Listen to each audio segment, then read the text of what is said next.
नमस्कार दोस्तों, हमारे यूट्यूब चैनल में आपका स्वागत है। आज हम आपको एक सुंदर सा चुटकुला गीत सुनाएंगे। यह गीत आपको कैसा लगे, जैसा भी हो अपनी राय कमेंट में ज़रूर देना। हो ननदी जाबू जब ससुररिया चूल्हा बारई के पड़े। हो ननदी जाबू जब ससुररिया चूल्हा बारई के पड़े।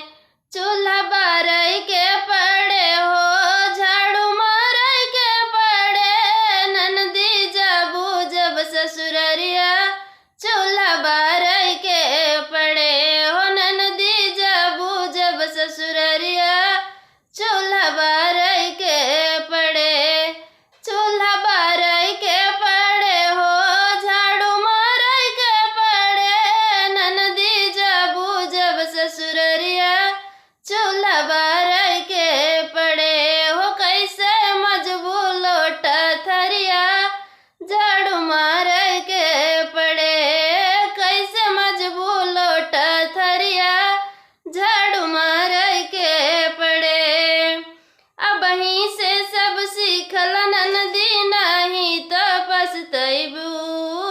अब ही से सब सीखल ननदी नहीं तो पछतैबू।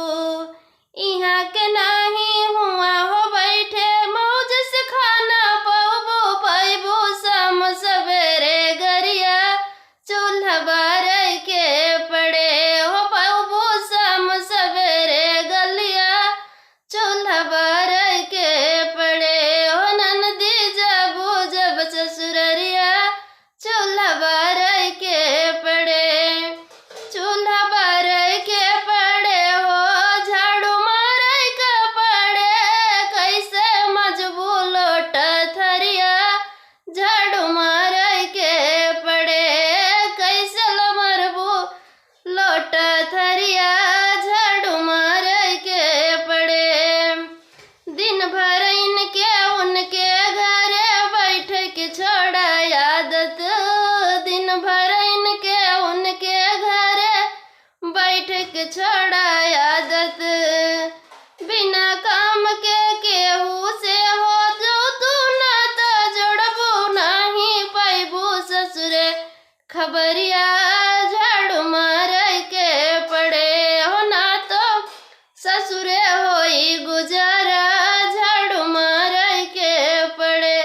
नहीं ससुरे होई गुजारा झाड़ू मारई के पड़े। हो ननदी जाबू जब ससुररिया चूल्हा बारई के पड़े। चूल्हा बारई के पड़े हो झाड़ू मारई के पड़े। ननदी जाबू जब ससुररिया चूल्हा बारई के